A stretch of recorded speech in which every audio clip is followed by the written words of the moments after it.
বাবু, কি দুর্ভোগের কথা জানাতে চান দর্শকদের? দুর্ভোগ বলতে দিনব্যাপী দুর্ভোগ হয় বগুড়া শহরের মানুষের যারা চলাচল করে। এই শহরের সবচেয়ে বড় সমস্যা এই মুহূর্তে যানজট।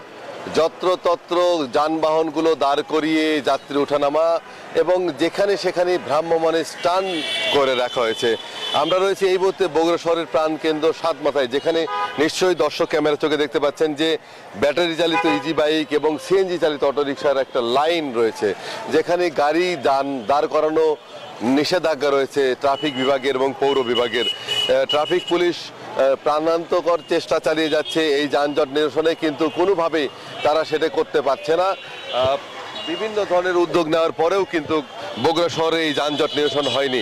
আপনাকে জানিয়ে রাখি যে এই শহরে ধারণ ক্ষমতার 3 গুণের বেশি যানবাহন চলাচল করে। সব মিলিয়ে 50,000 ইজি বাইক, অটোরিকশা, ব্যাটারি চালিত রিক্সা, ভ্যান, সিএনজি চালিত অটোরিকশা চলাচল করে। বগুড়া শহরের 4 থেকে 5টি জায়গায় যেখানে সড়কের উপর সিএনজি চালিত অটোরিকশার স্ট্যান্ড রয়েছে, সেখান থেকে প্রায় 20,000 এই অটোরিকশা জেলার বিভিন্ন উপজেলায় যাতায়াত করে থাকে। প্রতিদিন এখানে ট্রাফিক বিভাগ থেকে নানা ধরনের চেষ্টা এবং উদ্যোগ নেওয়ার পরেও এই যানজট নিরসন হচ্ছে না।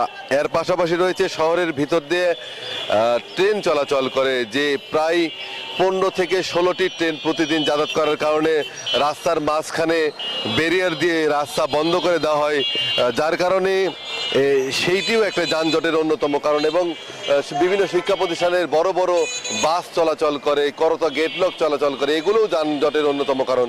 তো সড়কটা যদি চলাচলের জন্য উন্মুক্ত করে দেওয়া যায় এবং ফুটপাত মুক্ত এবং যত্রতত্র যানবাহন দাঁড় করিয়ে গাড়ি যাত্রী না ওঠানো হয়, তাহলে হয়তো বা এই শহর যানজট থেকে মুক্ত হবে। এই ছিল বগুড়াতে সর্বশেষ।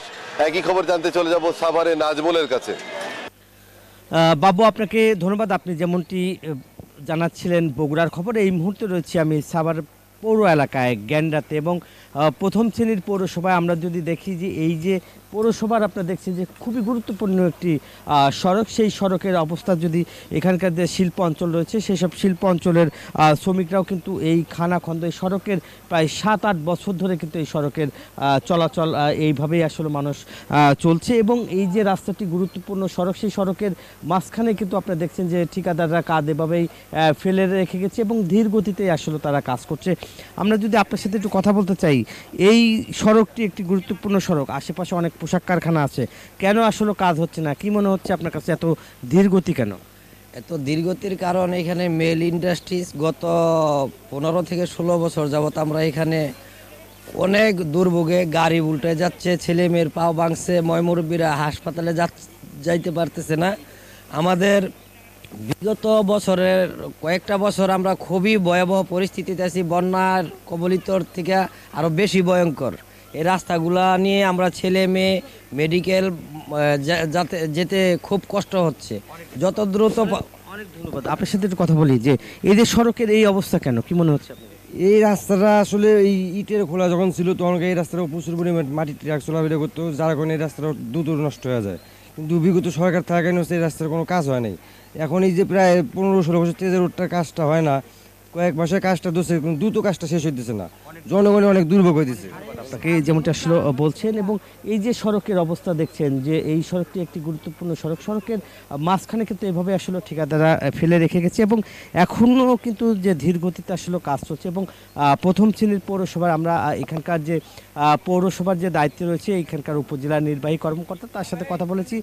তিনি আমাদের জানিয়েছেন যে এই রাস্তার কাজ চলছে এবং দ্রুত সময়ের মধ্যে তারা কাজ সম্পন্ন করবে। এবং এই যে ঠিকাদাররা কিন্তু আপনার গাফিলতি করছে কয়েক দফা, যেহেতু জিনিসপত্রের দাম বেড়েছে, যার ফলে